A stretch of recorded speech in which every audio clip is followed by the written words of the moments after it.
अस्सलाम वालेकुम friends. Operating system lecture series में आज हम प्रोसेस मैनेजमेंट को डिस्कस करने जा रहे हैं। हम देखेंगे कि प्रोसेस क्या होता है, प्रोसेस के कौन कौन से एट्रीब्यूट्स हैं और वो क्या काम करते हैं, प्रोसेस की स्टेट्स के बारे में जानेंगे और स्टेट ट्रांजिशंस इन प्रोसेस कितनी होती हैं, क्या होती हैं, इन सब के बारे में हम वन बाय वन डिस्कस करेंगे। सबसे पहले देख लेते हैं कि प्रोसेस क्या होता है। A process is a program in execution. Execution की हालत में जब कोई प्रोग्राम होगा तो उसे हम प्रोसेस कहेंगे। A process has starting and ending point. कोई भी प्रोसेस जो है उसका एक स्टार्ट पॉइंट होता है और एक एंड पॉइंट होता है, यानी कि प्रोसेस स्टार्ट कहाँ से हुआ, टर्मिनेट कहाँ हुआ, वो पॉइंट्स भी वाजे होते हैं। जब वो अपनी एग्जीक्यूशन कंप्लीट कर लेता है तो वो टर्मिनेट कर जाता है। It must execute and progress sequentially. कोई भी जो प्रोसेस है वो एग्जीक्यूट होता है और प्रोग्रेस करता है। प्रोग्रेस मीन्स कि स्टेप आफ्टर स्टेप जो है वो अपना काम कंप्लीट करता है बिलतरतीब, सिक्वेंशली, तरतीब से अपना काम मुकम्मल करते हुए टर्मिनेट हो जाता है। अब प्रोसेस को मैनेज कौन करता है? A process is controlled and managed by, scheduled bye operating system. कोई भी जो प्रोसेस है वो जब रैम के अंदर एंटर किया जाता है, उसके ऊपर वर्क करवाया जाता है, उसे इनपुट आउटपुट प्रोवाइड की जाती है, उसकी स्केजुलिंग की जाती है, उसे रैम से पिक करने के लिए, रेडी क्यू से, जॉब क्यू से, हर जगह से पिक करने के लिए different type of algorithms use किए जाते हैं। ये तमाम काम जो है वो ऑपरेटिंग सिस्टम के जिम्मा होता है और ऑपरेटिंग सिस्टम जो है करवाता है। अब program is a passive entity. Program जो है वो पैसिव है, प्रोसेस जो है वो एक्टिव है। कैसे, हम देख लेते हैं कि जो प्रोग्राम होता है only specifies the logic of data manipulation and input output actions. यानी कि जो प्रोग्राम होता है उसके अंदर जस्ट और हमारे पास लॉजिक अवेलेबल होती है डाटा की मैनिपुलेशन की और इनपुट आउटपुट की, कि कौन कौन से इनपुट आउटपुट एक्शन परफॉर्म होंगे, कौन कौन से रिसोर्सेज चाहिए होंगी, डाटा को मैनिपुलेट करने का तरीकाकार क्या होगा, ये सारी चीज़ें प्रोग्राम के अंदर स्पेसिफाइड होती हैं। अदरवाइज जो प्रोग्राम है वो कुछ भी काम नहीं करता, उसके अंदर जस्ट लॉजिक्स डिफाइन की जाती हैं। एक प्रोग्राम जो है वो कोई भी एक्शन इटसेल्फ नहीं करता।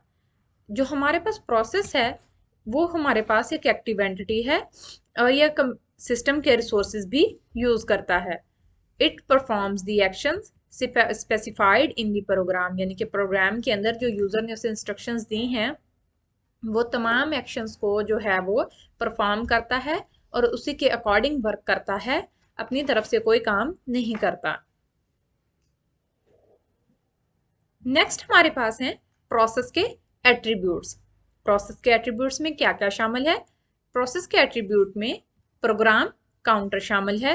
प्रोग्राम काउंटर क्या होता है कि जब कोई भी प्रोसेस एग्जीक्यूट हो रहा होता है, सीपीयू उसे टाइम स्लाइस देने के बाद नेक्स्ट प्रोसेस को पिक कर लेता है, फिर उसे टाइम स्लाइस देता है, फिर उससे नेक्स्ट को पिक कर लेता है। अब नेक्स्ट प्रोसेस कौन सा एग्जीक्यूट होना है इसका ट्रैक रखने के लिए हम प्रोग्राम काउंटर यूज करते हैं। प्रोग्राम काउंटर के अंदर जो नेक्स्ट इंस्ट्रक्शन एग्जीक्यूट होनी है उसका तमाम ट्रैक रिकॉर्ड मौजूद होता है कि इसके बाद इस प्रोसेस की बारी है और इसे टाइम स्लाइस दिया जाना चाहिए। ये तमाम इंफॉर्मेशन प्रोग्राम काउंटर के अंदर स्टोर की जाती है। नेक्स्ट हमारे पास है स्टैक।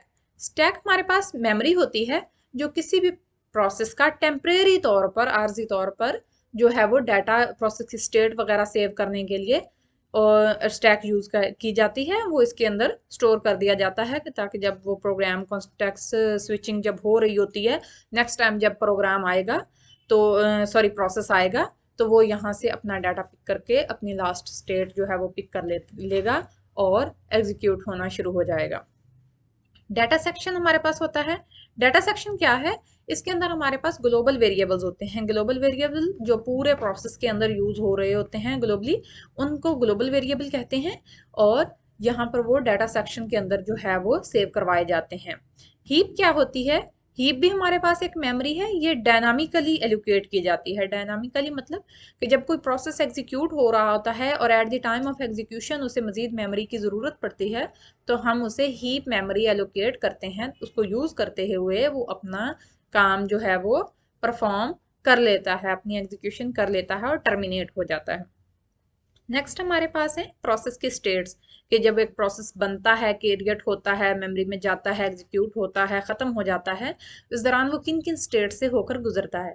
सबसे पहली स्टेट है हमारे पास न्यू स्टेट। न्यू स्टेट मतलब जो हमारा प्रोसेस है वो अभी अभी क्रिएट हुआ है, जबकि वो अभी तक रैम में नहीं गया। रैम में नहीं गया, जस्ट क्रिएट हुआ है और जॉब क्यू में आ चुका है एग्जीक्यूशन के लिए, लेकिन अभी तक रैम में लोड नहीं किया गया। नेक्स्ट हमारे पास है रनिंग की स्टेट।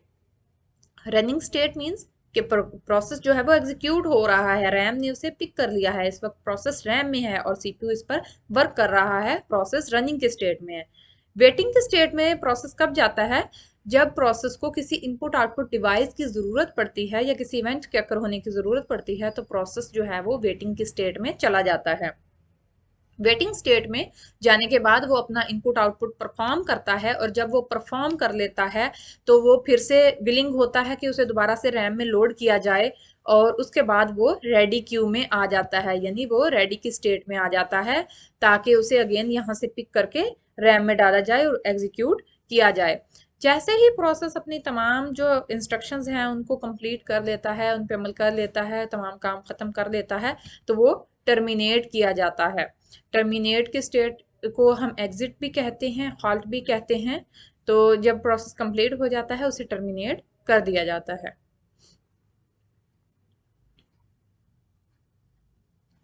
नेक्स्ट हमारे पास है स्टेट ट्रांजिशन इन प्रोसेस, कि प्रोसेस जो है वो एक स्टेट से दूसरी स्टेट में जा रहा है, कि कौन कौन से स्टेट में जा सकता है, कैसे जाएगा, क्या कंडीशंस होंगी जिनकी बेस पे जो है वो प्रोसेस अपनी स्टेट ट्रांजिशंस करेगा, एक स्टेट से दूसरी स्टेट चेंज करेगा।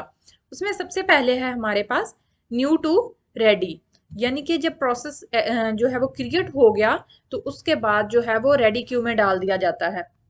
रेडी क्यू में डालने से प्रोसेस रैम में नहीं जाता, अलबत्ता वो उस लिस्ट में आ जाता है जहां से सीपीयू ने प्रोसेसेस पिक करने होते हैं। यहाँ से वो किसी भी टाइम जो है वो कंसिडर किया जा सकता है सीपीयू स्केड्यूलर की मदद से एग्जीक्यूशन के लिए, यानी कि रेडी क्यू में आ जाता है। जो प्रोसेसेस रेडी होते हैं वर्क करने के लिए, ये उनकी लिस्ट में आ जाता है। जब उन वहां पर आ जाता है रेडी में, तो रेडी से फिर वो रनिंग के स्टेट में जा सकता है, यानी कि वहां से अगर उसे सीपीयू पिक कर लेता है उस पर काम करने के लिए, तो फिर वो इसका मतलब है वो रनिंग की हालत में आ गया, वो रैम में चला गया, उस पर एग्जीक्यूशन होने लग गई। जब प्रोसेस एग्जीक्यूट हो रहा होता है तो वो फिर से डायरेक्टली रेडी की स्टेट में वापस जा सकता है। अब रेडी की स्टेट में भी जा सकता है और ब्लॉक की स्टेट में भी जा सकता है। अब कौन सी दो कंडीशंस होंगी जिनकी बेस पे वो रेडी में जाएगा या फिर वो ब्लॉक में जाएगा। रेडी में तब जाएगा जब सीपीयू का दिया गया टाइम स्लाइस खत्म हो जाएगा, तो वो रनिंग से वापस रेडी में चला जाएगा।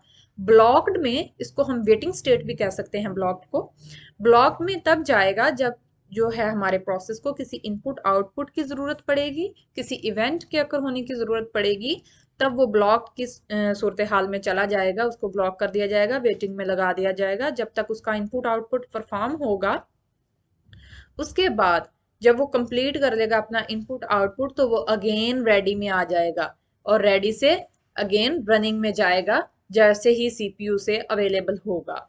यानी कि जैसे टाइम स्लाइस खत्म होगा तो रनिंग से रेडी में, और अगर उसे इनपुट आउटपुट की जरूरत होगी तो वो रनिंग से ब्लॉक में, और जब इनपुट आउटपुट कंप्लीट कर ली जाएगी तो ब्लॉक से फिर से रेडी में आ जाएगा। इस सारी सूरत हाल को हम एक डायग्राम के जरिए समझ लेते हैं। ये देखें, एक सिंपल प्रोसेस अगर आया, उसे दरमियान में किसी किस्म की कोई इंटरप्शन का सामना नहीं करना पड़ा, तो वो हमारे पास जो है वो स्टार्ट से रेडी में जाएगा। यहाँ पर स्टार्ट से जो है वो रेडी में चला जाएगा, रेडी क्यू से वो रनिंग में जाएगा, उसे सीपीयू जब मिल जाएगा और उस पर काम परफॉर्म करने के बाद वो टर्मिनेट हो जाएगा। लेकिन रनिंग की हालत में आने के बाद ये देखें 2 दफा प्रोसेस वापस जा रहा है। अब यहाँ पर जो रनिंग से डायरेक्टली रेडी में जा रहा है, इसका मतलब ये है कि यहाँ पर टाइम स्लाइस खत्म हो गया है सीपीयू का, इसलिए वो रेडी में चला गया।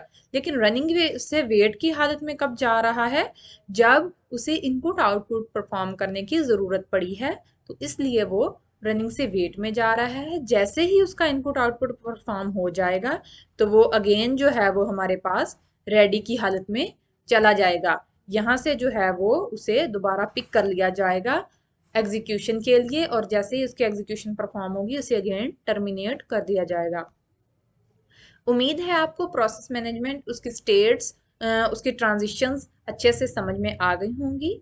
अगर आपको समझ आई हैं तो हमारे चैनल को सब्सक्राइब कीजिए, वीडियो को लाइक कीजिए, अपने दोस्तों के साथ शेयर कीजिए। Thank you so much.